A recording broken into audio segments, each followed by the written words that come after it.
Eh, bueno, 5 de mayo, 6:35. Lo que nos toca hoy discutir es este fallo de la Corte, que es bastante más difícil que analizar los decretos como que hicimos la vez pasada.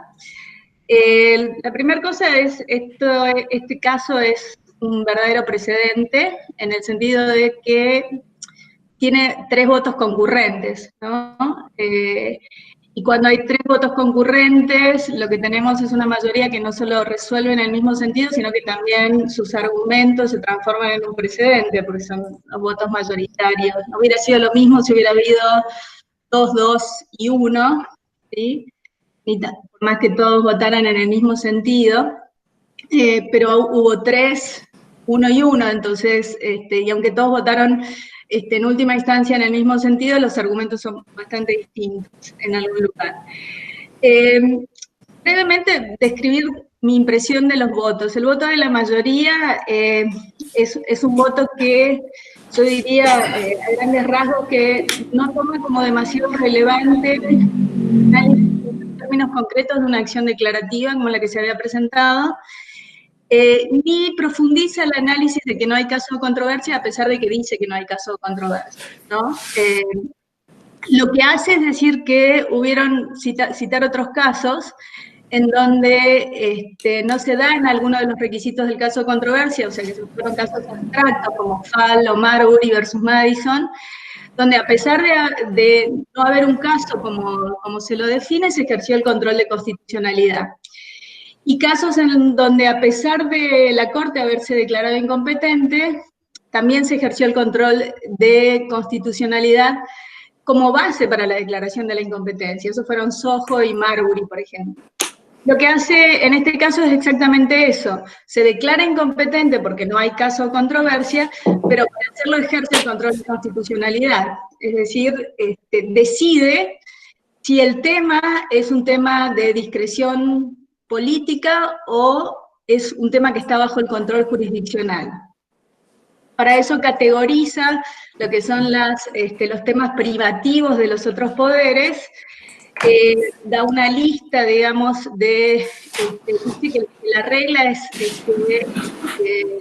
este tipo de temas son asuntos privativos del Congreso, cita todos los casos en que resuelve así, y después una lista de las excepciones en las que se metió y ejerció su jurisdicción a pesar de que podrían ser temas privativos.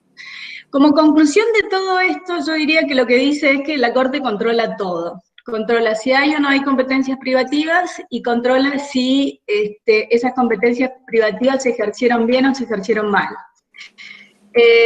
Y más aún de eso, en el considerando 16, ejerce control de constitucionalidad estricto, en este caso me parece a mí, porque analiza qué dice la Constitución con respecto a esto y dice que de lo que dice la Constitución no se veta la posibilidad de la sesión remota.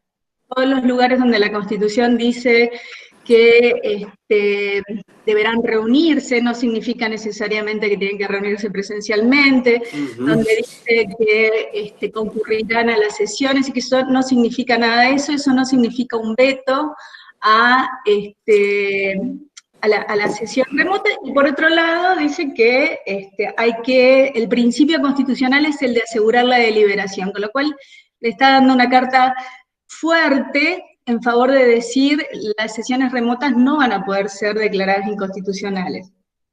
Entonces en su resolutorio dice, me declaro incompetente porque no hay caso, pero el Senado tiene todas las atribuciones constitucionales para interpretar su propio reglamento en cuanto a la manera virtual o remota de sesionar, sin recurrir a la Corte Suprema. El trasfondo, por decirlo así, más político, de diseño político, desde el cual razona la mayoría, es que en principio la función judicial tiene que pensarse de manera diferente en relación a la realidad histórica social cambiante, es decir, la excepcionalidad en la que estamos. Y la excepcionalidad acá funciona como un mandato para encontrar un cauce constitucional. Y la otra cuestión es que razona en términos de tensión entre el principio de división de poderes, que le diría que es incompetente para intervenir en el caso, y el ejercicio del control de constitucionalidad, que entiende es la esencia de su función. De tal manera que en la excepcionalidad le exige que ejerza esa función. Rosati, por su parte, se toma mucho más en serio el hecho de que no existe caso de controversia, lo analiza con profundidad y no solamente habla de la incompetencia de la Corte para intervenir en el caso, sino que también es incompetente para ejercer el control de constitucionalidad. Dice, yo no puedo, cualquier cosa que yo diga de la interpretación constitucional, estoy respondiendo a la consulta.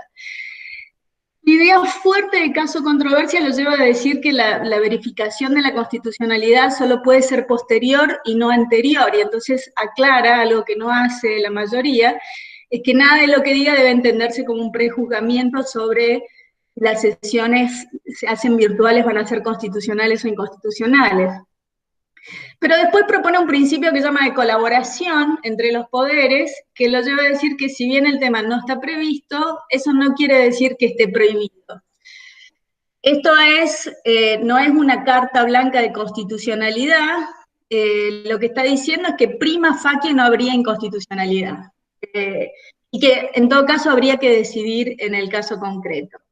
El trasfondo del análisis de la gravedad institucional es bastante diferente al de la mayoría, porque la idea de gravedad institucional está relacionada con el hecho de que no funciona el Senado, y entiende que esto es un problema para la división de poderes. Entonces, la tensión no es entre el principio de división de poderes y el control de constitucionalidad, o el ejercicio de la función de control de constitucionalidad, sino la tensión es entre principio de división de poderes y principio de división de poderes. O sea, por un lado, el principio de división de poderes está atacado porque no funciona un órgano que es esencial para el control de los otros poderes, y por otro lado, tiene enfrente algo que no es un caso de controversia, y que intervenir en eso también violaría la división de poderes.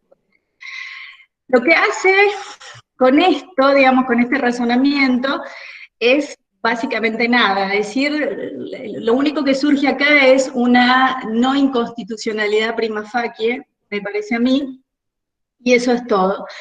En algún lugar Rosenkrantz dice lo mismo, dice no hay caso, pero dice no hay caso punto, la gravedad institucional solo serviría para, si existiera, porque no la analiza, solo serviría para sortear obstáculos de forma. Y acá es donde no dice si hay o no hay gravedad institucional, no analiza qué clase de gravedad sería, no hay ninguna tensión, lo único que está en juego acá es el principio de división de poderes, que se vería atacado si la Corte interviene en un caso o controversia. El trasfondo es una reivindicación fuerte de este principio de división de poderes, desde una teoría de poderes independientes, casi insulares, diría yo, y respecto a lo cual no tiene ninguna relevancia ni la excepcionalidad ni la anormalidad institucional en relación a esto. En términos de evaluación, yo tengo algunas evaluaciones, pero antes de hacerlas me parece que es mejor darles la palabra a quien quiera empezar con la evaluación, si tiene alguna cosa importante para agregar sobre...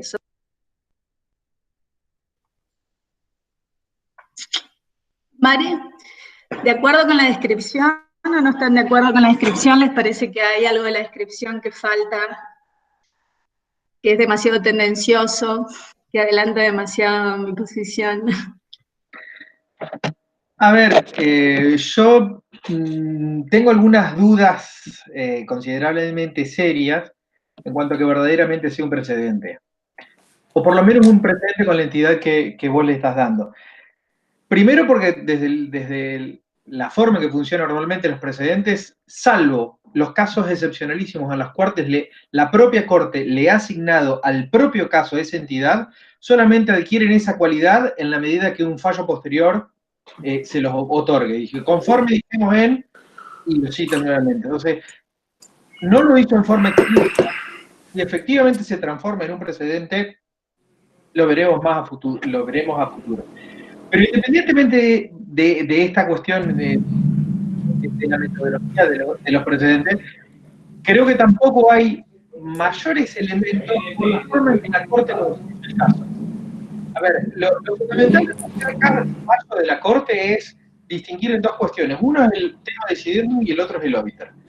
El tema de incidendum, el holding del fallo, la regla de derecho que surge es clara en el sentido que acá no había caso, por lo tanto nosotros no podíamos intervenir. Toda la construcción que hace la Corte es una justificación para lo que va a decir obiter. Es decir, lo que vos dijiste fundamentalmente en el fallo de la mayoría en relación a que esto sí, la excepción como cauce para intervenir, la excepción como cauce para hablar de control de constitucionalidad, lo único que es la justificación que encuentra la Corte para decir realizar algunas consideraciones más. Es decir, intentando en definitiva justificar lo que dice por fuera, ¿no es cierto?, de lo estrictamente necesario para la forma en que la Corte entendió que debía resolverse el caso. Y en relación a cómo arma esa justificación, cuáles son los argumentos que utiliza y cuáles son los precedentes que cita, para mí ahí hay un déficit muy serio de la Corte en relación a cuáles son los precedentes sobre los cuales va a trabajar y cuáles son las consideraciones y las conclusiones que en definitiva va a extraer o va a inferir de los mismos. Ahí, digamos, hay la cita, por ejemplo, que yo le había comentado muy por arriba en el chat grupal en relación a Pito, al caso Pito, por ejemplo, que es en el cual se analiza, ¿no es cierto?, el golpe de Estado de 1962, me parece una cuestión muy grosera. Y en definitiva, pero en ese caso en particular, lo que termina diciendo la Corte, esto es una cuestión política no justiciable. Y para decir que es una cuestión política no justiciable, nuevamente trae a colación la construcción de un historial del funcionamiento de la Corte, citando casos que no debió haber citado, que debió haber en realidad, de los cuales en realidad debió haberse apartado para justificar una decisión democráticamente y constitucionalmente válida, por decirlo de alguna manera, para los tiempos de hoy. Pero no me quiero extender demasiado, en todo caso después vuelvo sobre algún punto.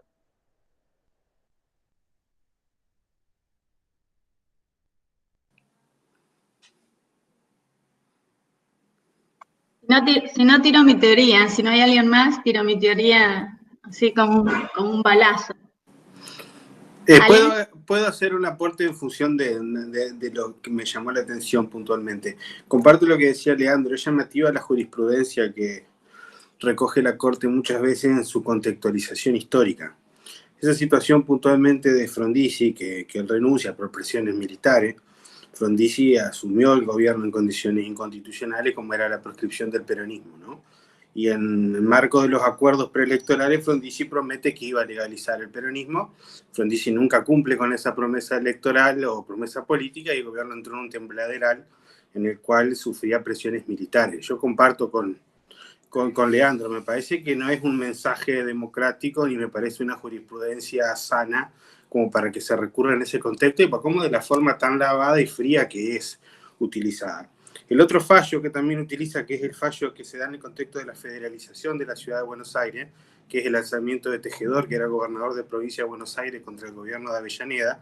Eso se da en el marco de la federalización de la ciudad de Buenos Aires y el desmembramiento, si se quiere, de la provincia de Buenos Aires, donde hay un enfrentamiento armado.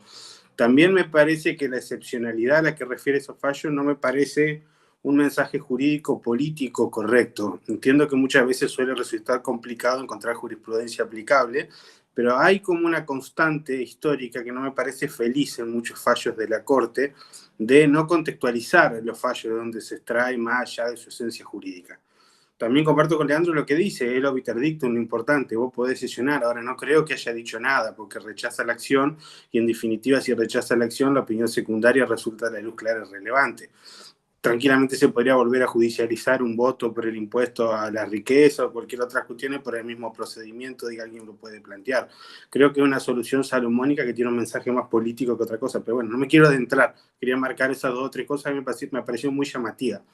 La contextualización de los fallos de la Corte viene siendo un problema en muchos de los últimos precedentes. Y es raro que venga sobre todo alguien de Rosati que conoce un poco más la historia argentina. Eso me resulta lo más llamativo. Y esos dos casos me parece que no se lo pueden haber escapado. ¿Alguien más? ¿Sobre algún comentario general de que entremos? Hay una pregunta a los dos, a Leandro y a Ale. Yo tengo un comentario. ¿Eh? Yo tengo un comentario en relación a lo que señalaban recién los preopinantes, digamos. La pregunta es, yo concuerdo en todo lo que dicen. La pregunta me parece es ¿por qué falló la Corte? Es decir, si no había una circunstancia excepcional, o por lo menos si los precedentes vinculados a la excepción no se aplicaban y la Corte parece incluso no resolverlo usando o apelando a la idea de excepción en este óbiter, la pregunta es ¿por qué resuelve? Si todos los precedentes indicaban que se debía abstener de decidir, y la respuesta es en algún sentido sumamente política. Probablemente las razones que llevan a la Corte a decidir tienen que ver con el costo político que le hubiese implicado asumir la responsabilidad de un Congreso inmóvil, una responsabilización que le iban a endosar, si se quiere, injustamente, pero era parte del juego político. Eso es lo que veo. Es decir, yo no puedo justificar este fallo si no lo pongo en ese contexto. Y lo que parece es que los jueces en algún punto reaccionan a ello. Buenísimo, buenísimo. Repaso un poco, una cuestión de citas de fallos que generan un mensaje jurídico, político, poco democrático, por decirlo así. La idea de que la Corte no se asienta en la excepcionalidad, sino que lo que hace es básicamente fallar para evitar el costo político de un Congreso inmóvil. Yo tengo ahí una pregunta para los dos primeros propinantes, sobre todo, que tiene que ver con la idea de la cita de fallos que tienen un mensaje jurídico-político diferente. ¿Es posible excluir esos fallos de la reconstrucción de la historia institucional de la Corte? O sea, pongo dos ejemplos estereotípicos, ¿no? Los únicos fallos que me interesan son los fallos de el 1800. No me estoy refiriendo a Rosenkrantz directamente, pero la única jurisprudencia relevante es la jurisprudencia que en el 1800 interpretó las normas constitucionales, ¿no? Y luego, digamos, todos los fallos que siguen y que se desviaron de ahí, lo desconozco, digamos, eso sería una cosa, una forma de mirar. La otra sería, solamente pienso en fallos que se dictaron en situación de normalidad institucional, o sea, de normalidad democrática, ¿no? Pero si hago eso, estoy desconociendo que esta Constitución, así como la tenemos, tiene una reforma en medio de un gobierno de facto en 1957, ¿no? Entonces tengo que desconocer el 14 bis, por lo menos, digamos. Hay una cosa de, cuando yo reconstruyo mi sistema jurídico, tengo que reconstruir mi sistema jurídico con todas las variaciones históricas que ha tenido, ¿sí? Y esas variaciones históricas han sido variaciones de significado muchas veces, que incluyen, por un lado, los cambios legales, ¿sí? El Código de Procedimiento Civil y Comercial de 1980 significó muchas cosas al introducir la acción declarativa de certeza. La reforma de 1994 significó muchas cosas al introducir las acciones colectivas, ¿no? Muchas cosas en relación al problema de caso controversia, ¿no? Entonces, tanto como, y por otro lado, digamos, los momentos de excepcionalidad también significaron mucho de cómo funcionaban y qué hay que preservar en términos de institucionalidad durante los momentos de excepcionalidad.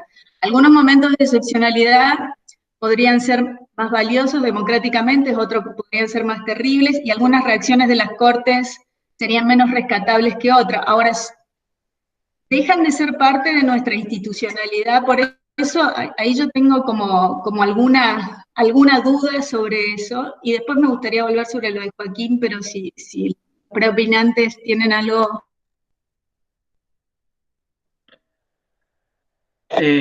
A ver, Ale, no sé si querés empezar. No, a ver, indudablemente que son parte de la institucionalidad política, forman parte de nuestra historia y es algo que no se puede negar. A ver, hubo un solo momento histórico en el cual claramente la Corte negó un periodo histórico, y es la Corte que se conforma a partir de 1955 con la llamada Revolución Libertadora. Lo que hizo fue sistemáticamente no citar ningún precedente de los 9 años anteriores. Eso sí es negar la historia. Eso sí es negar qué es lo que había acontecido desde 1900 hasta del 45 hasta el 55. Eso sí es claramente un error. Pero precisamente porque eso es claramente un error, Siri no es un fallo loable. Precisamente por eso. Porque no citó, por ejemplo, un voto de Casares de 1950 que ya había abierto la puerta en alguna medida para admitir la acción de amparo. No es que no tenga que citarlos, lo que pasa es que lo que hay que hacer es hacerse cargo. Y es más, se lo puede analizar incluso en su propio contexto histórico. Yo no tengo por qué citar Cushing contra Llerena de la forma automática que lo hace la Corte. Porque tengo un voto de Varela en ese mismo precedente, en el cual ya me indica otras pautas acerca de cómo debía ejercerse el control de constitucionalidad y por qué no debía ser tan deferente la Corte para el accionar del Congreso de la Nación. Es decir, incluso desde una lectura conceptual, es decir, en el propio momento histórico en el cual se dictaron cada una de esas sentencias, había elementos por el cual se podía apartarse. A ver, no significa simplemente que nosotros debamos leer esos precedentes a la luz de las consideraciones que, digamos, con los elementos de teoría jurídica que tenemos hoy en día, que quizás sí puede hacérselo, pero aún incluso analizándolos en ese momento, había herramientas jurídicas, había elementos suficientes como para que esos casos no hubiesen tenido que ser resueltos de la forma en que lo hicieron. Forman parte, sí, pero lo que debemos hacer es, en todo caso, apartarnos. ¿Y cuál es la correcta forma de apartarse? Identificarlos y decir, ¿por qué nosotros no vamos a seguir esta línea? No es que necesariamente la Corte deba intervenir en el proceso de sanción de las leyes en forma clara, en forma invasiva, si se quiere decir, rompiendo de alguna manera la división de poderes, sino que marcando que la construcción de la deferencia que hizo la Corte no fue la correcta, porque hubo casos en los cuales debió haber intervenido. Cuyen contra Llerena es uno, Soria de Guerrero es otro. En todo caso, y esto es lo que me parece, es que la mayoría, al reincidir en la cita de estos precedentes, lo que está volviendo a justificar es Schifrin. Porque en Schifrin ya los trajo a colación, ya los trajo como la máxima deferencia en relación a esto al poder, uno hacia el poder legislativo, el otro hacia el poder constituyente derivado. Bueno, no sé, algunas líneas, no sé si Ale quiere aportar algo.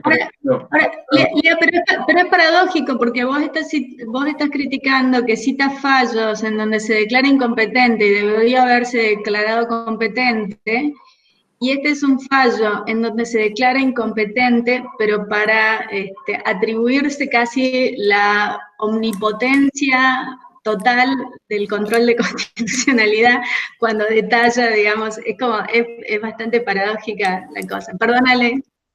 No, está bien. Primero, bueno, un comentario muy breve. Me siento reivindicado por Ardoy con la reivindicación de la jurisprudencia constitucional del 46 al 55.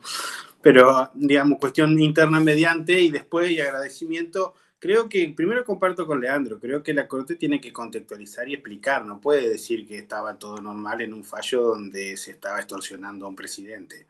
creo que hay cierto deber cívico en contextualizar, porque si no parece que la narrativa que se construye como instrumento público, como acto de poder público, una sentencia de la Corte, pasa como normal algo que no era normal. Creo que hay cierto deber, digamos, imperativo a través de la luz de los paradigmas actuales de decir las cosas. Lo que en su momento fue validado judicialmente, a los primas de hoy no podría ser validado, y me parece que con rigor a la verdad histórica, o al menos a la verdad institucional, se tiene que decir. Y segundo, yo sí le agrego un valor más de que la Corte tiene que predicar una interpretación constitucional a la luz de los paradigmas actuales, donde resulta inadmisible justificar las interrupciones constitucionales, los golpes de Estado, etcétera, etcétera. No me parece que no lo pueda dejar de utilizar, sí es que entiendo que tiene que haber una interpretación en bloque y que forma parte del derecho y no negarlo, pero sí tiene, como quien dice, al lado de un genocida, poner un cartelito que diga fue un genocida, o simplificando el discurso. Creo que lo puede hacer tranquilamente, ahora tiene que aclararlo, y me gustaría que haga una pedagogía democrática del Estado constitucional de derecho, nutrido de valores, donde una interpretación del pasado también se resignifique y se critique. Yo creo que ahí le pido algo más de valor a la Corte, una interpretación más axiológica, mucho más rica y mucho más histórica. Aquí, Lu y después José. No se te escucha, Lu, tenés el micrófono apagado. ¿Ahora? ¿Ahora? Ahora sí. Ah, bueno. No, mientras que leí el fallo me parecía tan loco esto que, bueno, me da un poco de vergüenza expresarlo porque dije, capaz que es una cosa que me parece loca a mí nomás, pero bueno, me animo, tomé coraje y se los comento. Ustedes me dirán si es algo que me parece loco a mí nomás. Lo que me parecía, mientras que leí anoche, lo leí como muy detenidamente, y lo que más me llamó la atención es cuánto dice de nuestro funcionamiento institucional en modo pandemia este fallo, ¿no? Cuánto habla del funcionamiento de las instituciones de Argentina en modo pandemia este fallo, y habla un montón. Primero, como que la Corte da por sobreentendido que el principio institucional de todos los poderes es la continuidad, sobre todo y aún más en crisis, en pandemia. Lo dice así como obvio que todos los poderes tienen que continuar. Mirá si la Corte hubiera pasado. Nosotros sacamos una acordada y dijimos vamos a sesionar vía remota. Es obvio que vamos, o sea, es re lógico que todo tiene que continuar. El Ejecutivo siguió trabajando y nunca paró, digamos, eso es obvio, lo sabemos, de hecho que tenemos un montón de decretos de necesidad de urgencia para criticar, y la Corte te dice, nosotros desde antes que esto pasara, nosotros ya hicimos un acordado, tenemos más de 60, somos grupo de riesgo y estamos todos trabajando. Ahora, obvio, un carajo si el Congreso está frenado, o sea, se frenó, cuando inclusive ya venía trabajando vía remota en comisiones.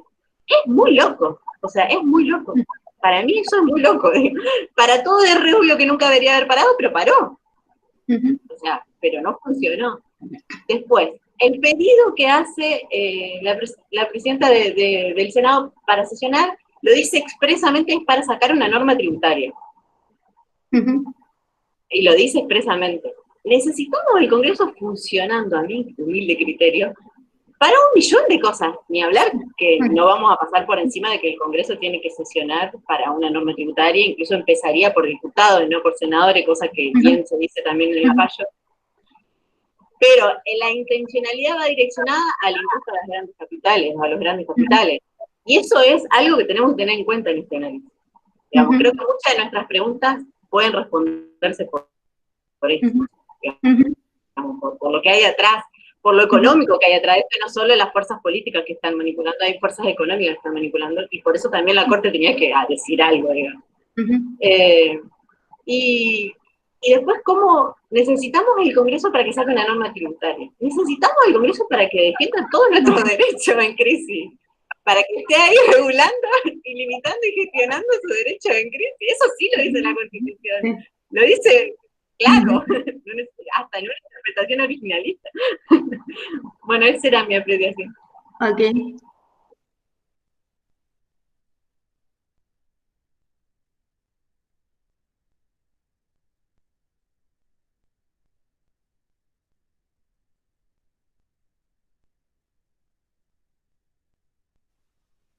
Perdón, José, perdón, yo cada vez que trato de volver con el micrófono apago a veces la llamada. José, voy a tratar de no volver a confundirme. Bien, no, agrego un par de preguntas por las intervenciones que se hicieron y comparto muchas de las cosas que recién decía Luciana. Digo, más allá de la construcción de la jurisprudencia y los casos que cita, a mí me parece que, digo, sobre todo en el voto de Rosati, desmenuza claramente de por qué argumenta de por qué no hay caso, y en esa situación de por qué la Corte no puede actuar.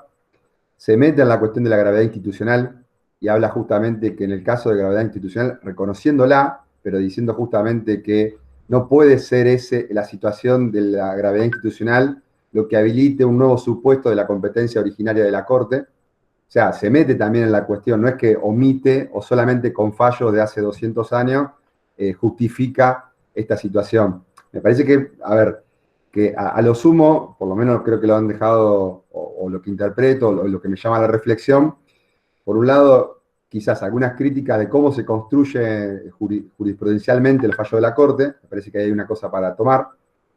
Otra cuestión, lo que queda en discusión es cuál es el control de constitucionalidad que tenemos, porque en definitiva lo podemos discutir al punto ahí, porque lo que dice la Corte básicamente va reproduciendo todos los fallos desde su existencia hasta parte respecto a cuándo actúa. A mí me despertó varias cosas, bueno, estuve incluso leyendo lo del fallo Bussi, si bien es otro fallo, también habla de justo del artículo 67, donde lo que dice que no se puede meter en esa competencia que tiene el Congreso, o sea, no es algo nuevo lo que dice la Corte. Sí creo que en el fallo de Rosati habla de la gravedad institucional, pero justamente lo que decía Luciana, lo que parece obvio, pero lo señala muy precisamente, bueno, ¿qué hace el Congreso en este caso? ¿Por qué no está sesionando? Después algunas cositas muy pequeñas, digo, lo que charlamos en la reunión anterior. El DNU, o sea, la declaración de la Organización Mundial de la Salud fue el 11 de marzo, el DNU fue el 20, había 9 días, se podría haber hecho acuerdos políticos y diálogo para que algunas cosas funcionaran. El DNU entiendo que no prohibió la posibilidad de que los funcionarios públicos, en este caso los senadores, los diputados, pudieran circular o pudieran actuar. O sea, entonces, ¿qué hizo? Digo, la pregunta está ahí. Por otro lado, también no lo tomo en términos de la presentación de la presidenta del Senado sola, pero evidentemente demuestra la falta de diálogo institucional, porque la presentación no fue entre diputados, el presidente de la Cámara de Diputados y la presidenta del Senado. Evidentemente ahí demuestra un problema que tenemos en términos institucional y político de cómo resolver este tema. Si bien la Corte no dice nada si tiene legitimidad o no, de hecho lo da por supuesto, pero claramente muestra la falta de diálogo político a la hora de hacer esta presentación.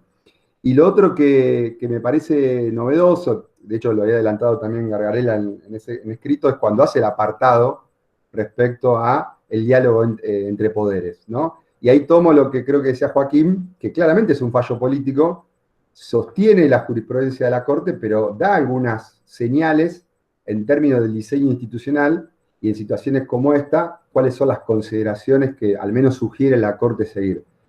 Lo deja bien claro incluso al principio del fallo Rosati y al final también, diciendo que esto no es contra nadie, no es contra ni la presentación de la oposición ni el oficialismo, que no es un prejuzgamiento ni un decir de la Corte, simplemente son sugerencias.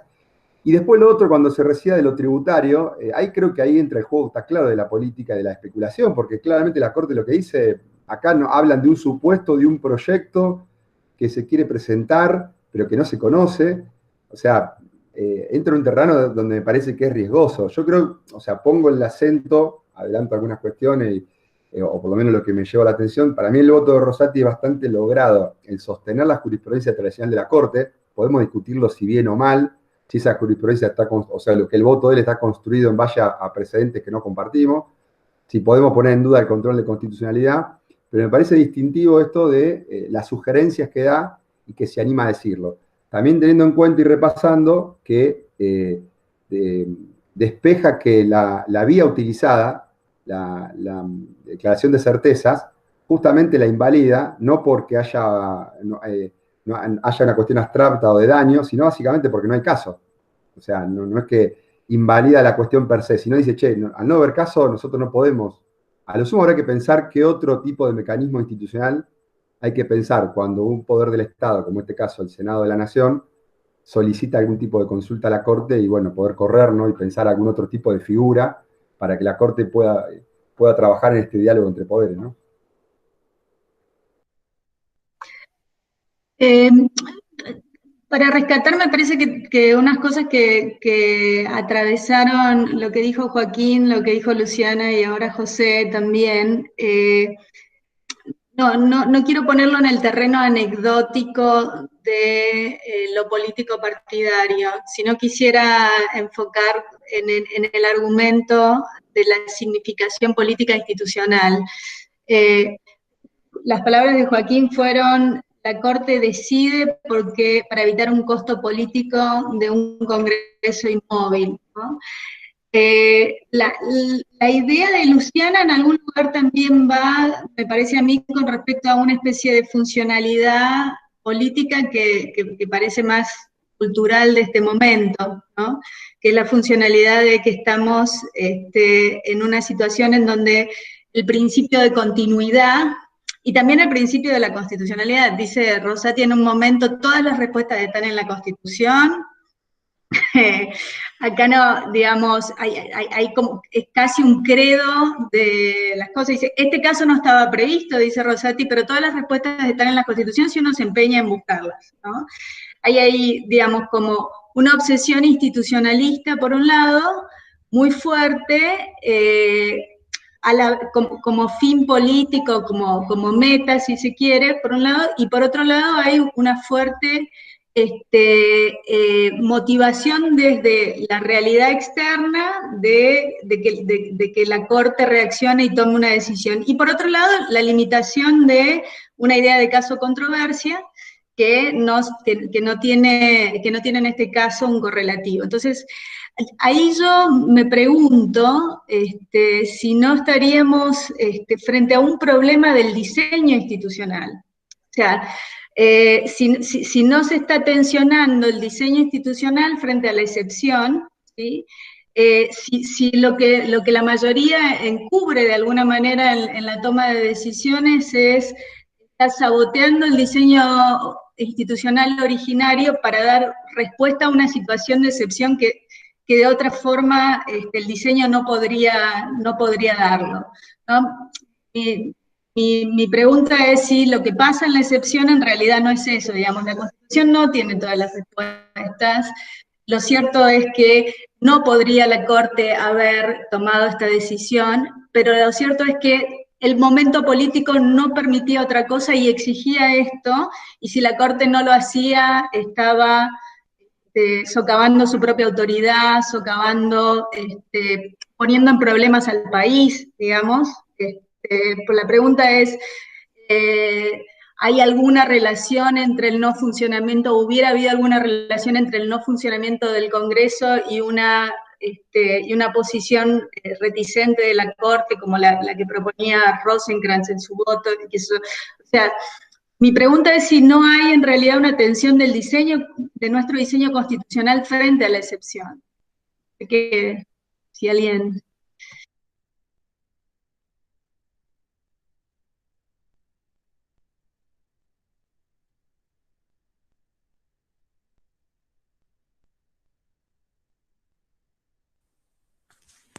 Che, Mari, sí, no, dos cosas, no termino de entender, o sea, ¿por qué decís que hay? O sea, obviamente que aparenta una imposibilidad del diseño institucional por la excepción, pero creo que una cuestión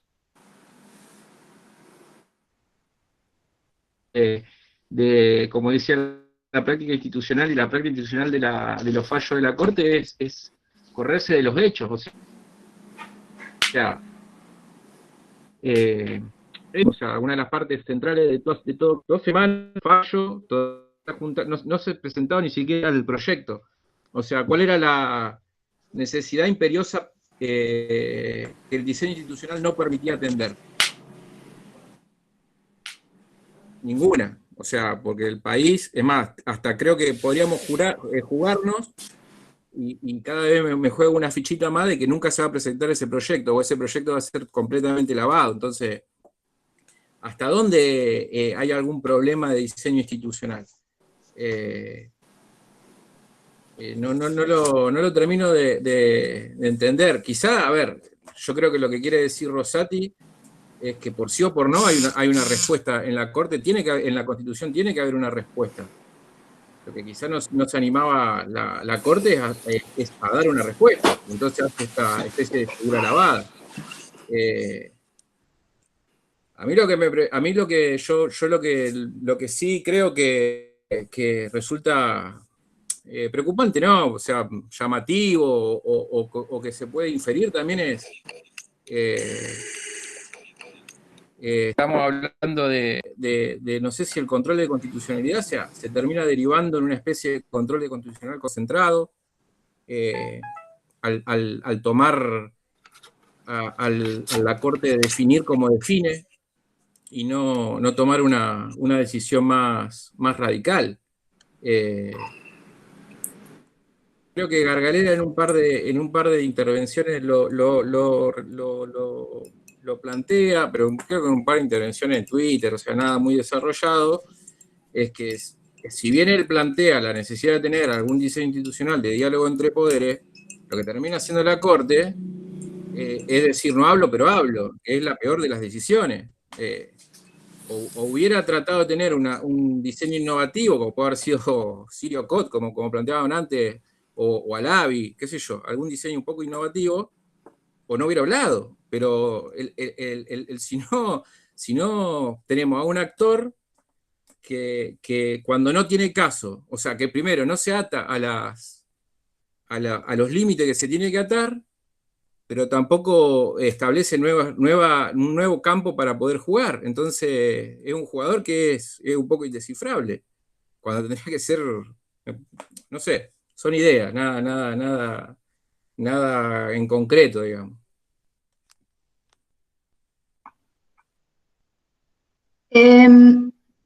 Quizás, sí, Alejandro, perdón. No, un poco también reafirmando lo que decía Leandro. Me parece que la Corte toma la decisión más compleja, que es la de no decir nada, hablar sin hablar. Me parece que la situación era excepcional, que el diseño institucional amerituaba tal vez una audiencia rápida entre la Corte Suprema, por ejemplo, y las autoridades del Congreso a los efectos de definir el funcionamiento, que lo podría haber hecho con una situación de 3 días antes de resolver. Me parece que no era un buen momento para poder implementar una mecánica dialógica. Creo que perdió la oportunidad. Aparte, me parece que la situación del país y el funcionamiento de las instituciones justificaban una intervención de ese tipo. Me parece que de todas formas también tendría que haber sido creativa si no hacía eso, como en otras situaciones excepcionales que ella reconta y hace un análisis e invoca. Me parece que tendría que haber solucionado, tendría que haber tomado la acción, declarar algo, de hacerla procedente en caso de gravedad institucional, que creo que estaba acreditado, los extremos fácticos. Estamos casi en una pandemia mundial, digamos. Nadie iba a cuestionar en 10 años esto, en 20 años, diciendo que no estaban dando las condiciones. Parece que es una situación excepcional en el mundo, estamos viviendo una dinámica distópica que nadie iba a poder decir no se puede. Creo que tuvo cobardía en eso y optó por una solución salomónica en términos políticos, que haciendo equilibrio, que es un poco el reflejo de la Corte en los últimos años, pero que se viene sintiendo con esta nueva mayoría que existe. Yo creo que perdió la oportunidad de las dos cosas: de sentar un precedente transformador en el sentido de declararse competente, resolver sobre la acción declarativa, 1, o punto 2, implementar una verdadera dinámica dialógica y sentar a todos los poderes para resolver esto, o por lo menos escucharlo y luego resolver. Que en definitiva resulta haber empoderado el Poder Judicial en este contexto. A mí me parece que perdió todas las oportunidades. Juli. Bueno, hola. Primero, sin desconocer que la Corte es un actor político. Digo, esto me parecía como redundante. Sí, por supuesto que actúa en términos políticos, porque es un actor político, y más en estas situaciones. A mí sí me pareció creativo lo que hizo. Y me pareció creativo cuando generó la pregunta, la mayoría, cuando generó la pregunta sobre la que respondió. Entonces, la pregunta dice, ¿es necesario que para sesionar le solicite autorización a la Corte? ¿Era esa la pregunta de la acción? No. Entonces, a partir de ahí, de decir, es necesario que la Corte hizo toda la interpretación constitucional. No es necesario porque no está la división de poder, bla, bla, bla. Hizo de esta forma el control de constitucionalidad sin hacerlo explícitamente y sin tampoco hacerse cargo de las deficiencias o limitaciones de la acción. Entonces, a mí realmente me pareció creativo lo que hizo. Pareció el momento en que planteó la pregunta fue cuando me detuve y me llamó la atención. Bueno, eso quería decir.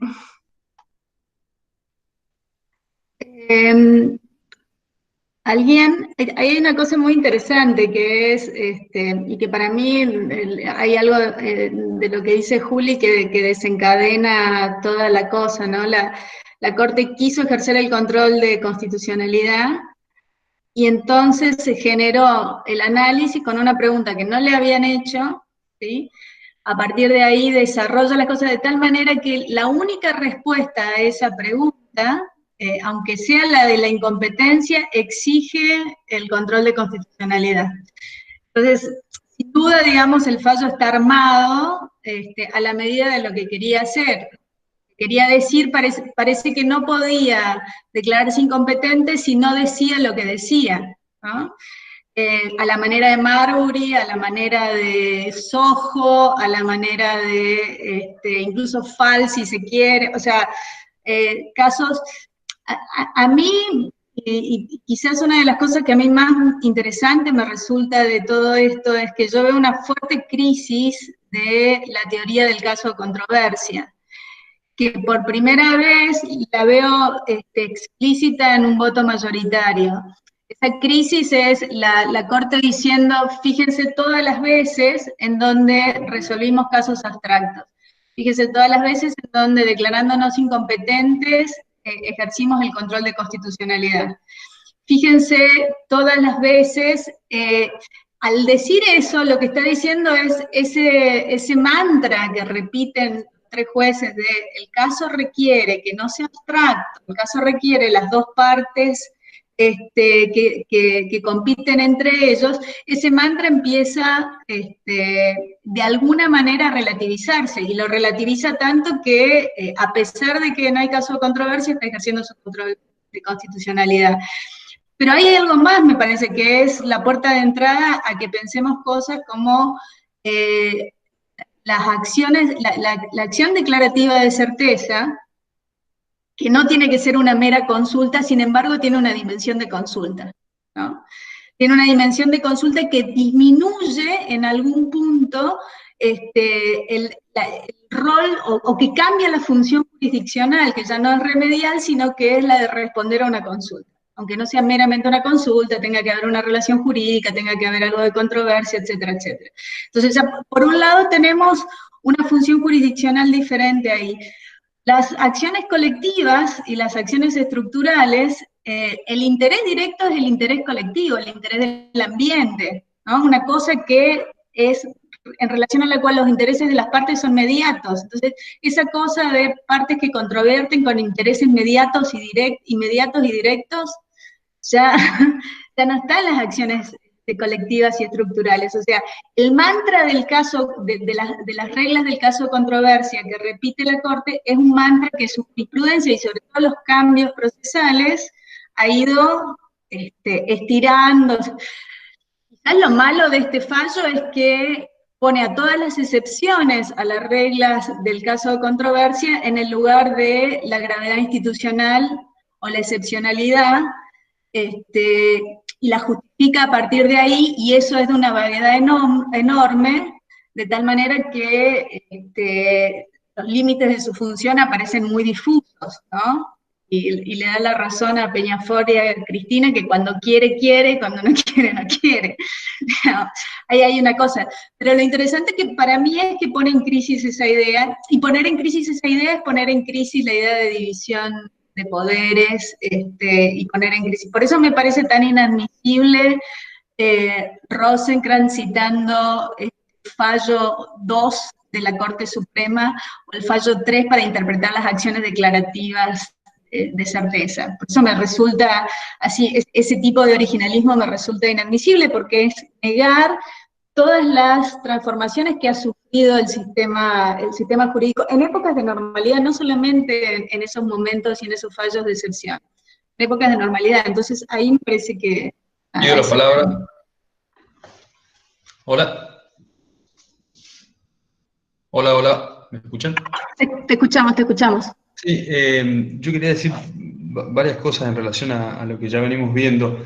En términos generales, me parece que no hay, yo al menos no lo veo como problemático citar fallos de antigua data si lo que se ofrece son justificaciones y si esos fallos tienen justificación de las razones para excluir la intervención de la Corte cuando no hay causa o controversia o cuando una visión distinta de tu intervención podría, digamos, trastocar toda nuestra práctica institucional respecto de cómo hemos venido entendiendo la división de poderes. Me parece mucho más, que requiere muchísimo más justificación de la que la Corte da en este caso, trastocarla.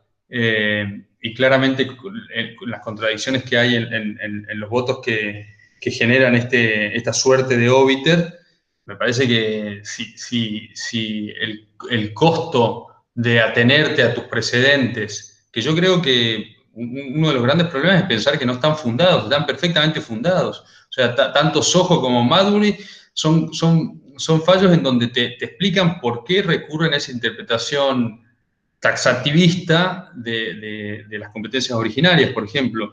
No me parece que apelar a esos fallos, aun cuando sean antiguos, involucre caer en un formalismo como muchos dicen. De hecho, me parece que hay una suerte de antiformalismo bobo, en donde las reglas rituales, las reglas de competencia, no tendrían ninguna relevancia. O sea, todo lo que importa es hacer justicia.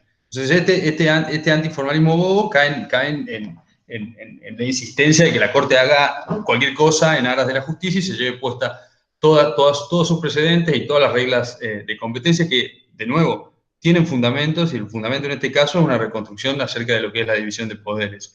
Ese es mi primer punto.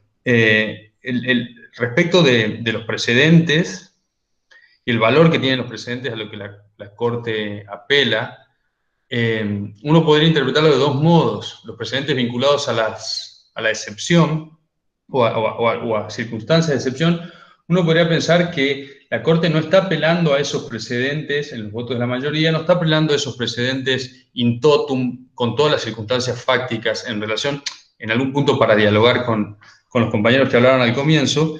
Digamos, uno básicamente lo que está recordando es que en circunstancias de excepción requieren remedios excepcionales. Estoy de acuerdo con lo que se dijo más tarde, de que no había ninguna circunstancia de excepción que requiera un pronunciamiento de la Corte en este caso. En otras palabras, uno puede citar un precedente en donde la Corte apeló a la doctrina de la excepción sin adherirse a las condiciones fácticas de ese caso. Uno puede reconocer solamente que la Corte tiene una doctrina de excepción que requiere otro tipo de respuestas diferentes a la de tiempos normales. Y en relación a las citas de las cuestiones políticas no justiciables, es cierto, tiene este fallo tiene para muchos, o tendrá para muchos, el mal sabor de apelar a estas, digamos, de hacer un revival de las cuestiones políticas no justiciables, pero lo cierto es que si uno puede extraer las reglas con todas las limitaciones que se marcaron al comienzo, es que las reglas eran bien conocidas por todos. La Corte no interviene si no hay una violación muy grosera a las reglas, a los reglamentos del Congreso y a las reglas constitucionales respecto a la votación de normas. Por tanto, darle demasiada jerarquía a este precedente o a este fallo no tiene demasiado sentido, para mí, al menos. Eso es todo por ahora. ¿Alguien? A ver, solo en relación entonces a la cuestión de los fallos antiguos como justificación. Puede tratarse de una justificación moral, como quien cita la doctrina y como quien cita, no sé, a un filósofo ético. Yo no tengo problemas. Lo que me parece es que como justificación de por ejemplo, la herramienta procesal como la acción declarativa o cómo tenemos que interpretar la acción declarativa de certeza, que se apareció en nuestro sistema procesal en 1980, hay algo que está mal o hay algo medianamente tramposo que cites a un doctrinario del siglo pasado o a un fallo del siglo pasado. En esa parte, me parece, yo creo que el orden jurídico es un conjunto de sistemas jurídicos vigentes, o sea, como Creen-Moulin y demás, o sea, van cambiando las reglas, van cambiando la jurisprudencia, se va resignificando, y nuestra Constitución no significa lo mismo hoy que lo que significaba en 1853. Matemos que el principio de igualdad significa lo mismo que significaba en los 80, digamos. Por suerte no, porque las reglas cambiaron, porque el Congreso fue mutando y las significaciones constitucionales fueron cambiando. Ahí, en relación a eso, es a donde yo... donde yo veo que esas citas jurisprudenciales extremadamente antiguas para explicar instituciones más actuales son complejas. Me quedo con una idea que por ahí me parece que nos podría poner a todos a pensar, que es esta idea de si uno tiene una doctrina de excepción enfrente, puede citar esa doctrina de excepción por más que esa doctrina haya surgido en un caso o en un fallo en donde la Corte hizo algo que estuvo mal, ¿no? Algo que no nos gustó, una cosa así, ¿no? Y eso lo confronto con algo que dijo Ale al principio con respecto a cierto deber cívico, creo que lo llamó, de la construcción de la narrativa que valida nuestra Constitución, ¿no? En materia de, uno puede decir, me gusta lo que dijo la Corte acá, aunque me parece horrible como decidió, ¿sí? Y la voy a citar porque me gusta lo que dice acá, aunque yo voy a decidir en otro sentido, ¿sí? Y pensar que está construyendo su sistema jurídico o el sentido de su sistema jurídico a partir de los holding de la Corte, o de los obiter de la Corte, ¿no? Y no a partir de sus resolutorios, ¿no? Esa sería una cosa. Y ahí, bueno, uno puede encontrar, qué sé yo, el caso Scott de Estados Unidos tiene un obiter y un holding súper interesante, federalista y demás, ¿no? Que decide que los esclavos deberían seguir siendo esclavos en el sur, ¿no?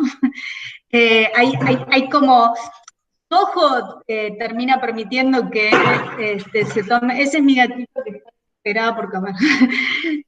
Soho termina decidiendo que el Congreso mande a tomar preso a un legislador, ¿no? Y tiene un obiter que lo citamos hasta la muerte. Ahí hay una cosa muy interesante, digamos, que tiene a que un ver... caricaturista era, peor, o sea, es un caso de libertad de expresión. Hay una cosa ahí muy interesante, digamos, que buena parte de nuestros obiter dictas más citados, ¿sí? Tienen que ver, y la Corte cree que su rol más importante es el de saber cuál es su límite, ¿no? Y casi siempre ve su límite en casos en donde no se meten y que son tremendamente abominables, ¿no? En que no decide frente a cosas tremendamente abominables. Por esta sensación de que una transmisión pedagógica, si se quiere, de las Cortes, es transmitirnos que la ley es la ley, a través de esto, digamos. El 2x1 podría ser otro caso que podría ser visto en este sentido, ¿no? La idea de que no importa la distancia que haya entre el objetivo de una regla y los propósitos con los que se dictaron una regla, lo que hace el juez es aplicar la regla, digamos, más allá de los propósitos de la regla, o más allá de la justicia, como dice Joaquín, ¿no? Entonces, ahí me parece que hay una tensión clara entre la lógica de que la Corte haga esta cosa pedagógica de no me importa cuáles sean las consecuencias, yo aplico la ley, acá no hay caso, en un extremo, ¿no? Y en el otro extremo, en donde, bueno, los objetivos, los fines generales, la excepcionalidad, el no sé qué, el no sé cuánto, y reconozco encima, digamos, que no siempre en nuestra historia institucional la ley se aplicó así exactamente, ¿no? En el segundo caso uno puede ver que toda la pedagogía de la ley es la ley desaparece, ¿sí? Pero por otro lado lo que ve es una corte fortalecida políticamente en su rol político, ¿no? Que no se comió el costo político ni que contribuyó a que el Congreso no funcione o entre en debate, digamos. Una corte que asumió el momento de excepcionalidad y demás, al costo de que no nos dio esa lección pedagógica de que la ley es la ley. Es más, nos dijo, miren, la ley no siempre fue la ley. Esto del caso controversia, muchas veces lo falsé, ¿no?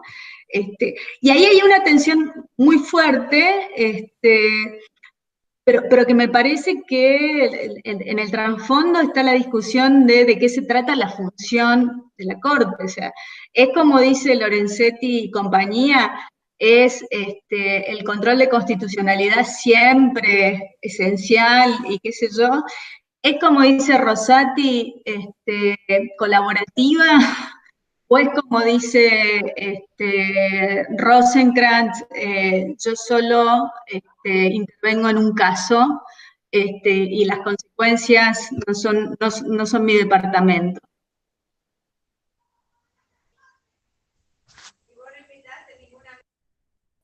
Yo un par de cuestiones. A ver, yo no es que considere que la Corte no pueda citar precedentes viejos, sino que lo puede hacer. Para mí, lo que tiene que hacer es hacerlos, citarlos en forma correcta, que no es algo que históricamente ha hecho la Corte. Amén de la necesidad que haya una contextualización, porque no todos los precedentes son iguales, no todos los precedentes valen lo mismo. De hecho, por ejemplo, la Corte recurre a, nuevamente, Cushen contra Llerena, que es una mala recepción de un precedente de la Corte norteamericana, que es Luther versus Gordon. Es decir, ahí ya hay un problema de funcionamiento, porque la justificación que yo estoy dando para aplicar determinada regla de derecho es errónea.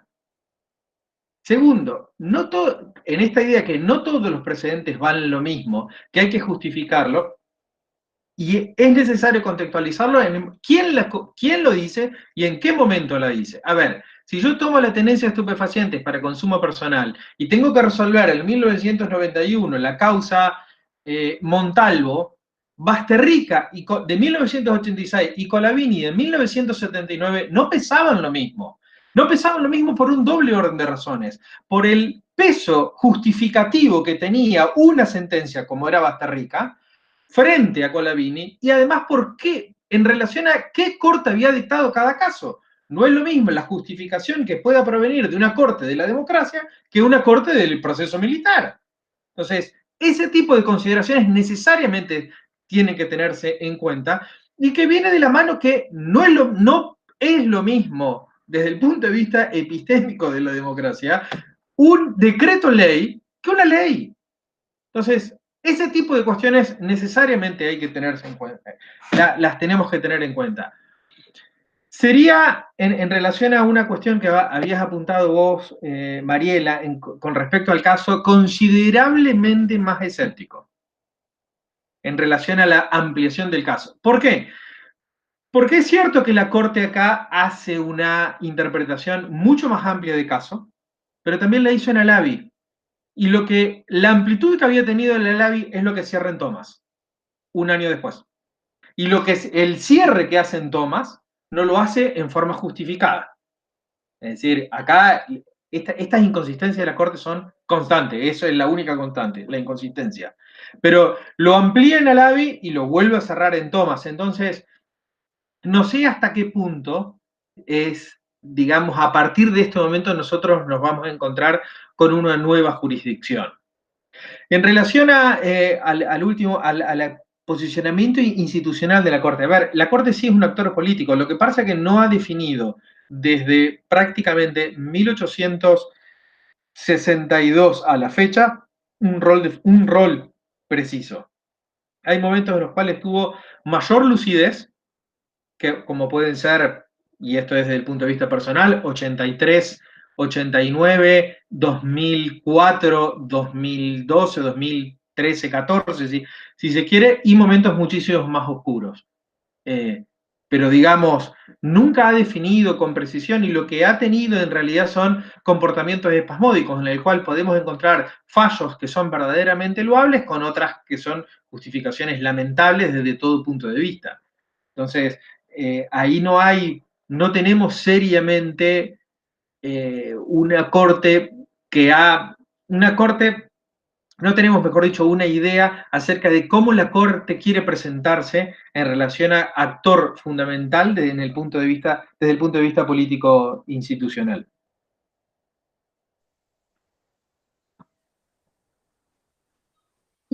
Ale. Un poco agregando y complementando. La idea de criticar o no al formalismo va más a las consecuencias que a la metodología. A mí lo que particularmente me desencanta del fallo es que, como bien planteaba Juli, la lucidez o la inteligencia de la Corte, siempre sean inteligencia o lucidez para no fallar o para responder lo que no le preguntaron o no decir nada acerca de lo que le preguntaron. Lo normal sería un poder judicial es que cuando a la Corte uno le pregunta tal cosa, falle o dé cauce a eso. Más allá de la forma, las discusiones procesales y los vehículos. Yo creo que la inteligencia mayor de los fallos importantes momentos políticos de la Corte justamente no es pedirse sobre lo que le preguntaron y encontrar caminos intermedios. Independientemente de eso, que no es más que una lógica de poder endogámico, porque es un poder de autopreservación, más que otra cosa que hace la Corte por medir los tiempos políticos, comparto con lo que dice Leandro, que no podemos pensar la Corte argentina como la Corte norteamericana, digamos, en el sentido de atribuirle un factor de un poder real. La versión argentina tiene, digamos, muchas diferencias con el modelo original. A mí lo que me parece puntual en este contexto es la idea de que la Corte no juega el rol que tiene que jugar.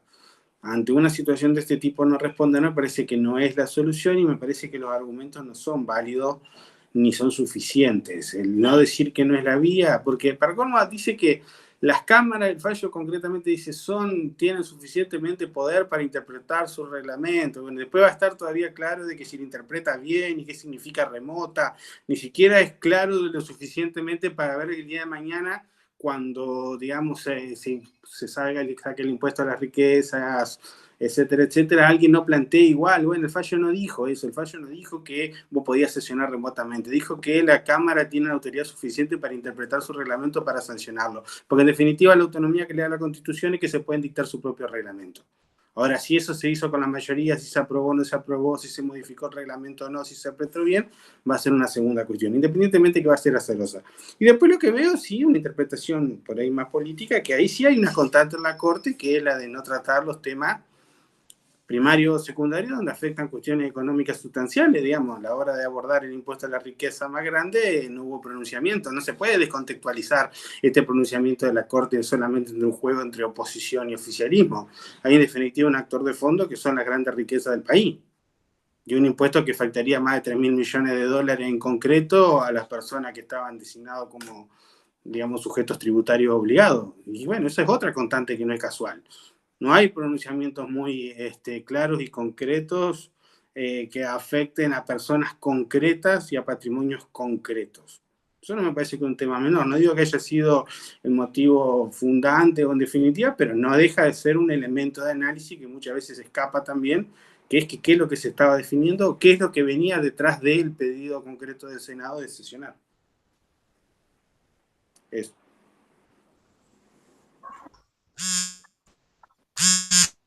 Mari. Leandro, ¿esta es tu manera de pedir la palabra? Sí. Original. Che, no, che, le decía al negro que no pongo la cámara porque tengo mínimo wifi, entonces se me clava todo. Pongo el video y se me clava todo. Sí, uno de los puntos que creo que me parece que se podría, pues, es un poco esa tensión que planteaba un poco el Ale y Leandro sobre algunos fallos que se citan, y Joaquín que decía si se puede o no se puede valorar como grado excepcional. Y me acordaba, y creo que en parte me hizo un link con lo que decía, con lo que por ahí planteaban, de que la Corte, que es lo que yo personalmente me hace ruido el fallo, es que la Corte nunca termina de tomar una definición sobre el papel que quiere jugar, digamos. Institucionalmente y políticamente, ojo, no, nadie niega que no es un actor político, pero uno puede ser puede ser un político que juega al truco o un político que juega al ajedrez, digamos. La Corte parece un político que juega al truco, que está constantemente escondiendo las cartas y mintiéndote. Entonces, a lo largo de la historia, ¿no? Esta Corte en particular. Y en eso me resulta llamativo, realmente, el voto el traer a colación el fallo o la situación de Guido. O sea, faltó ponerle la acordada del 30, decir, o sea, hay situaciones excepcionales que hay que fallar. O sea, es algo que realmente no lo logro. No lo logro entender en el contexto, digamos, es como querer poner algo para que y tampoco entiendo cómo puede haber pasado tan desapercibido, te soy sincero, cuando lo leo no lo puedo creer. Y en eso me hace acordar un poco lo que decía, me hacía acordar lo que decía Macedonio Fernández de la acordada del 30, o sea, la doctrina de la Corte Suprema es la doctrina de mantenerse suprema, o sea, es la doctrina de sobrevivir, nada más que eso. Entonces, ¿hasta qué punto estratégicamente es útil tener un actor político que busca eso? O sea, eso es un poco el desencanto, digamos, que tengo con el fallo, ¿entendés? Podría haber aplaudido o que tenga una resolución más jugada, innovativa, o que tenga una resolución más jugada a la Rosencrantz, que, o sea, me imagino que tampoco sería lo lógico, y hasta me resulta una especie de estrato institucional si la Corte hubiera hecho algo por el estilo. Pero nada, me parece que al haber elegido un poco, que creo que Alejandro dijo, hay la historia narrativa, o sea, también se le puede exigir a la Corte tener una narrativa un poco de acuerdo a los tiempos, y no deja de ser la narrativa esta, la doctrina de la Corte es mantenerse siendo Corte, digamos, no hacer ole y tratar de pasar el chubasco y elegir después el momento para poder fallar. Puede ser, porque se sabe con una legitimidad o con una medida en juego donde la legitimidad está constantemente puesta en tensión, digamos, no sé, pero sí, me hizo acordar eso, digamos. Hay como un hilo conductor, y hay un hilo conductor, me parece, en poner ese antecedente del derrocamiento de Frondizi. Okay. Yo pido la palabra. Pero estoy un poco atónita con la insistencia en los fallos, porque en excepción, ¿qué otra cosa cuántos fallos hermosos de momentos de excepción tenemos para citar? O sea, toda nuestra excepcionalidad ha sido una excepcionalidad lamentable, con la cual la construcción de la doctrina de la excepcionalidad es en situaciones institucionales lamentables. Yo coincido con Ale de que hubiera requerido el deber cívico algunas aclaraciones y algún despegarse de algunas cosas si vas a citar eso, pero lo que no creo es que puedas dejar de citarlo porque probablemente nos quedamos sin influencia. Y la otra cosa es, la Corte, la mayoría dice, después de analizar todos los artículos de la Constitución, en donde aparece reunirse, venir a su sala, etcétera, dice literalmente que ninguna de esas cláusulas veta la posibilidad de que las reuniones se lleven a cabo de forma remota. De tal manera que descarta la posibilidad de un argumento constitucional que pueda, y que el principio es aceptar la deliberación en lugar de restringirla. Entonces, para mí no hay ninguna duda de que está descartando toda posibilidad de la mayoría de que se pueda discutir la constitucionalidad de la deliberación remota.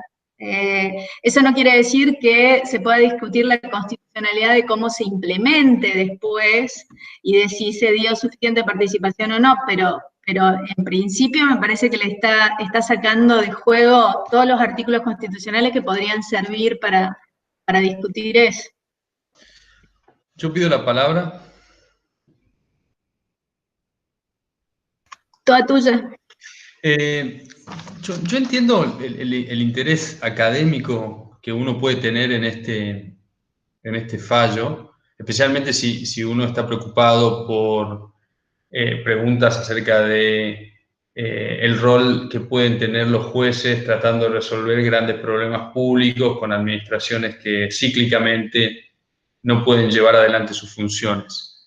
Entiendo la importancia que puede tener académica para preguntarnos si los litigios requieren dos partes enfrentadas por una pretensión enfrentada de derecho al estilo tradicional. Ahora, yo lo que no veo genuinamente es la obsesión, digamos, obsesionarse por un fallo que ha sido litigado claramente con fines estratégicos,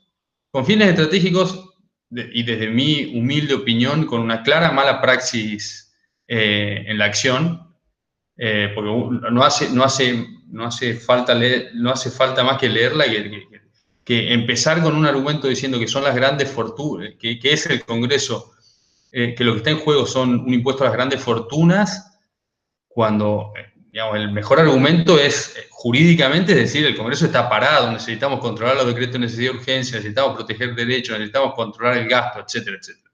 En cualquier caso, dejando de lado todos esos asuntos, este precedente o este fallo deja las cosas exactamente como estaban, porque la única ventaja táctica que tenés hoy es que un juez de primera instancia no puede desconocer los fallos sobre cuestiones políticas no justiciables estrictamente vinculados al control de aspectos estrictamente formales en el procedimiento de dictado de leyes, de sanción de leyes.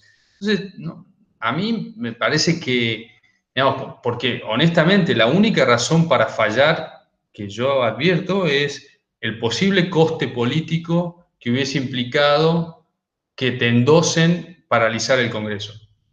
Entonces, la única ventaja que obtuviste es esa.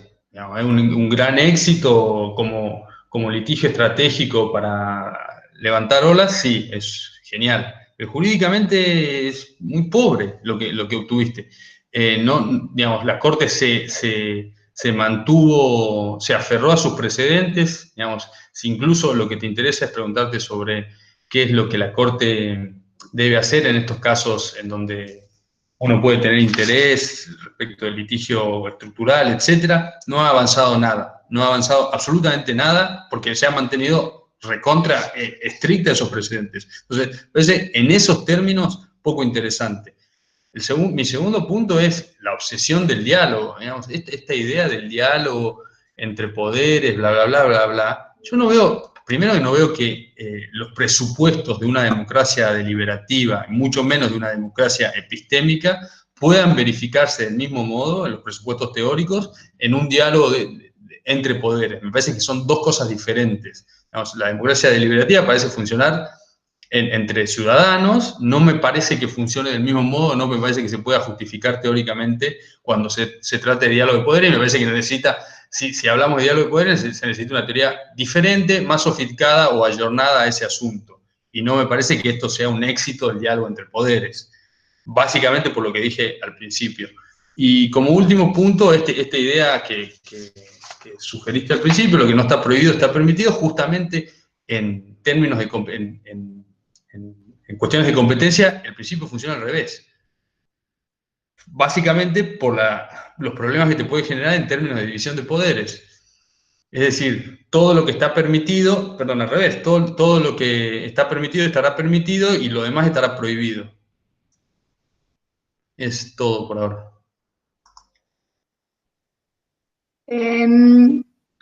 Una pregunta así general. Se asumió que el voto de Rosati habla de diálogo entre poderes, cuando él habla explícitamente de principio de colaboración entre poderes. Todos asumen que es exactamente lo mismo, a mí no me parecería.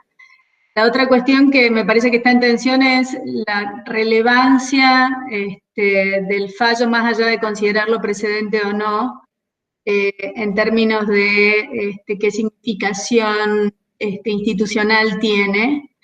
Ahí mi posición, que ya la conocen, es imprescindible para impedir una ola de litigio respecto a la cuestión procedimental, por lo menos, y eso garantiza un mínimo de gobernabilidad, impidiendo que un juez de primera instancia mañana se levante y diga es inconstitucional sesionar, lo cual, digamos, parte de los problemas de nuestro diseño institucional, otra vez, digamos, el control de constitucionalidad difuso, sin precedentes, sin posibilidad sin un órgano concentrado de control de constitucionalidad y demás, te genera estas cosas.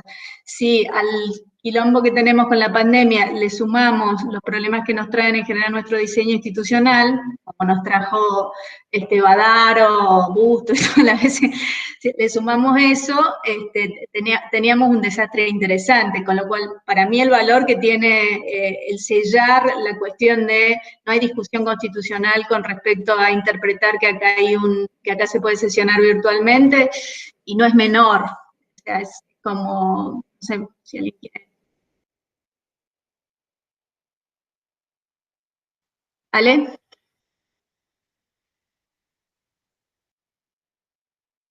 Añadir dos cosas.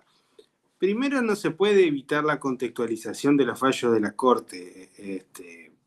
No es lo mismo que la Corte haya dicho sí, podés sesionar, Cristina, tratar impuesto a la riqueza, que diga lo que dijo.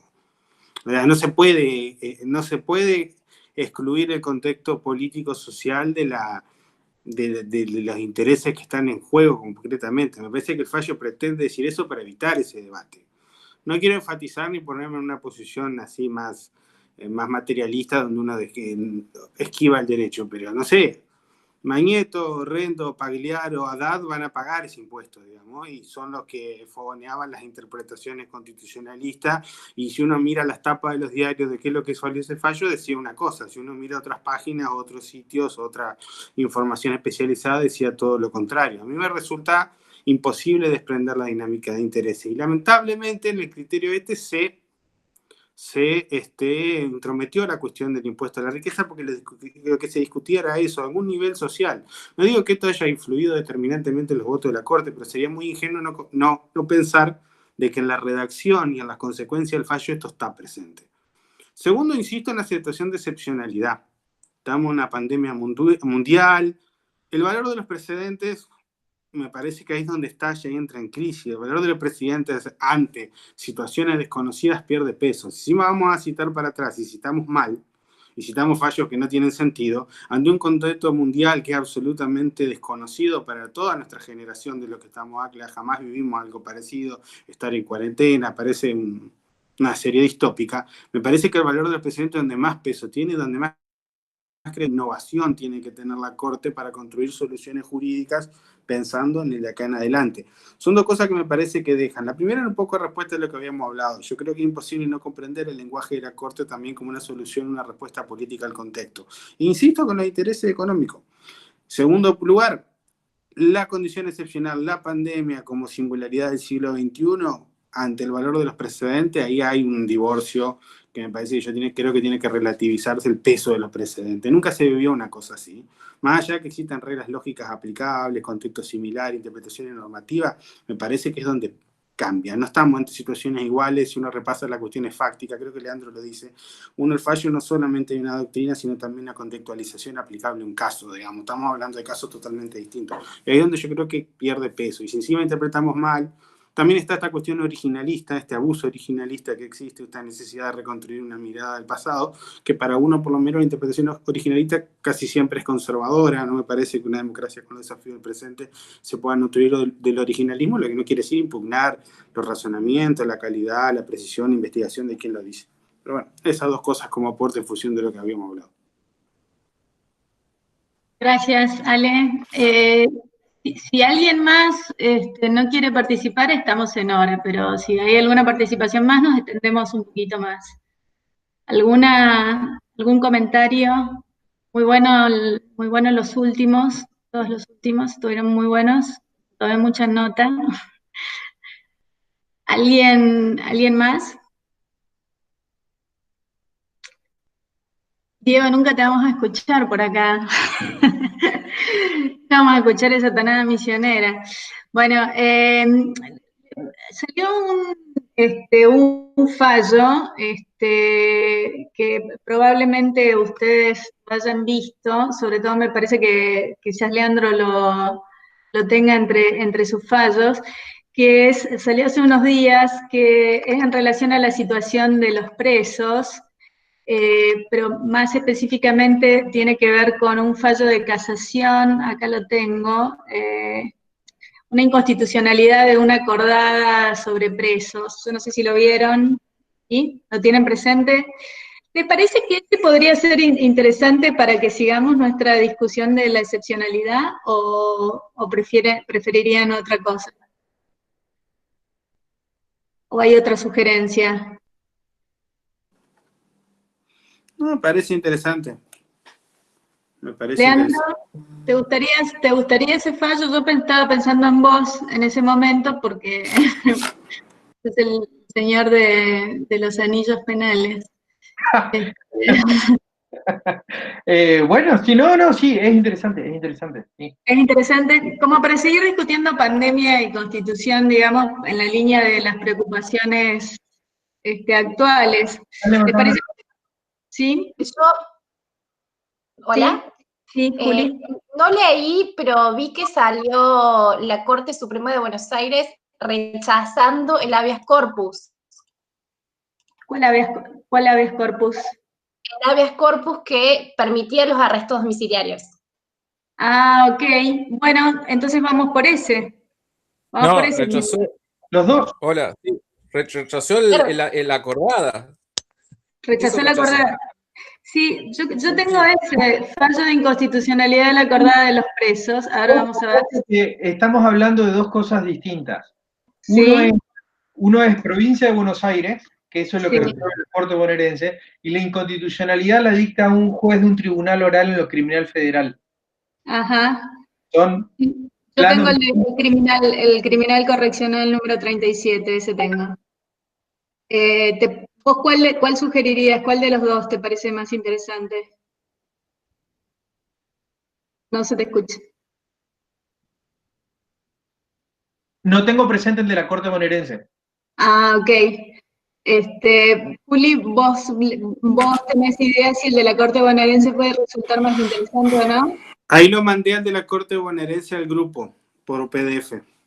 ¿Y vos lo viste, Ale? Lo miré por arriba, pero como que cuestiona lo de casación, básicamente, lo da vuelta. Lo da vuelta. Bueno, tomemos una decisión de por cuál de los dos empezamos. Puede ser cronológica, empezamos con... Este es del 12 de marzo. ¿El otro? ¿Marzo? Sí. Fue el 12 de marzo del 2020. Ah, no, perdón, me equivoqué. Estoy en el fallo equivocado. Estoy en el decreto, para ser más exacto. No, este es 2 de mayo del 2020. El criminal y correccional. Vamos en orden cronológico. ¿Ok? ¿Y el otro, el de la corte? Me parece que si no es de hoy, pasa raspando. Ah, sí, bueno, creo que es de hoy. Es de hoy, me parece. Pero es de corte, ¿no? ¿Cuántas páginas, más o menos? 30. 30. Este otro son 22. Y por ahí se pueden leer los dos. Si tienen alguna relación, se pueden leer los dos. ¿Vamos por los dos? ¿Les parece? Sí. Lea, ¿me reemplazás en la intro la próxima? En la intro una intro a la discusión para provocar la discusión? No hay problema. ¿Eh? No hay problema. ¿No hay problema? ¿Alguien más que se ofrezca para la intro? Sí, estoy pensando, hay otra gente que podría sumarse. No quisiera sumar de más, digamos, para que podamos discutir. Les voy a mandar por el grupo de WhatsApp los nombres y así sumamos un poco más, ¿no? ¿Les parece? Dale. Ok, el martes que viene 18:30. Listo. Saludos a todos, ahí les mando la grabación, sí, sí, ¿no? Listo, hasta luego. Hasta luego. Hasta luego, saludos. Saludos a todos.